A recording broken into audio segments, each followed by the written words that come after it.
ভাবো তো একবার, তোমার পকেটে থাকা একটা ১,০০০ টাকার নোট। এটা কি সত্যি ১,০০০ টাকার সমান দামের জিনিস? নাকি এর পেছনে লুকিয়ে আছে মাত্র কয়েক টাকার খরচ, কিন্তু বিশাল এক গল্প? আজকের ভিডিওতে আমরা জানব ১,০০০ টাকার নোট কোথায় তৈরি হয়, কিভাবে তৈরি হয়, আর সবচেয়ে গুরুত্বপূর্ণ, সরকারের কত টাকা খরচ হয় এই একটি নোট বানাতে।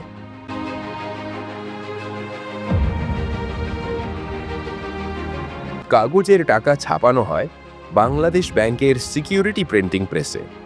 এটি কোনো সাধারণ ছাপাখানা নয়, এখানে থাকে হাই সিকিউরিটি জোন, ২৪ ঘন্টা নজরদারি, সাধারণ মানুষের প্রবেশ সম্পূর্ণ নিষিদ্ধ, কারণ এখানে তৈরি হয় দেশের সবচেয়ে গুরুত্বপূর্ণ জিনিস, জাতীয় মুদ্রা। টাকা বানানোর কাগজ কি সাধারণ কাগজ? একদমই না। ১,০০০ টাকার নোট তৈরি হয় বিশেষ কটন বেসড কাগজ দিয়ে। এই কাগজ খুব সহজে ছেড়ে না, পানিতে নষ্ট হয় না, অনেক বছর টিকে থাকে।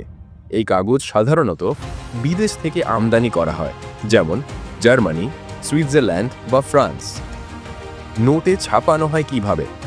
একটা ১,০০০ টাকার নোটে থাকে জলছাপ বা ওয়াটারমার্ক, সিকিউরিটি থ্রেড, রং বদলানো কালি, মাইক্রো লেখা, বিশেষ সিরিয়াল নাম্বার।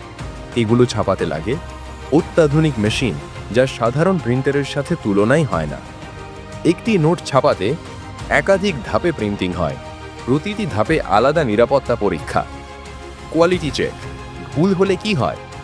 যদি কোনো নোটে রং একটু ভুল হয়, লেখা পরিষ্কার না হয়, সিকিউরিটি ফিচার ঠিক না থাকে, তাহলে সেই নোট সরাসরি নষ্ট করে ফেলা হয়। একটাও ত্রুটিপূর্ণ নোট বাজারে যেতে দেওয়া হয় না।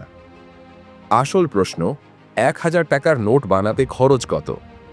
এখন আসি সবচেয়ে চমকপ্রদ অংশে। সবকিছু মিলিয়ে কাগজ, কালি, মেশিন, কর্মচারী, নিরাপত্তা, বিদ্যুৎ ও রক্ষণাবেক্ষণ, একটি ১,০০০ টাকার নোট তৈরি করতে সরকারের আনুমানিক খরচ পড়ে মাত্র ৪ থেকে ৬ টাকা। হ্যাঁ, মাত্র কয়েক টাকা খরচ করে তৈরি হয় এমন একটি নোট যার মূল্য ১,০০০ টাকা। তাহলে বাকি টাকার মূল্য আসে কোথা থেকে? এই ১,০০০ টাকার মূল্য আসে সরকারের ওপর মানুষের বিশ্বাস থেকে, দেশের অর্থনীতি থেকে, বাংলাদেশ ব্যাংকের নিশ্চয়তা থেকে। টাকা আসলে কাগজ নয়, বিশ্বাসের প্রতীক। বেশি টাকা ছাপালে কি হয়? অনেকেই ভাবে আরও বেশি টাকা ছাপালেই তো দেশ ধনী হয়ে যাবে, কিন্তু বাস্তবতা হলো বেশি টাকা ছাপালে মুদ্রাস্ফীতি বাড়ে, টাকার মূল্য কমে যায়। তাই বাংলাদেশ ব্যাংক খুব হিসেব করেই টাকা ছাপে। এমন আরও অজানা তথ্য জানতে চাইলে ভিডিওটি লাইক করো, চ্যানেলটি সাবস্ক্রাইব করো।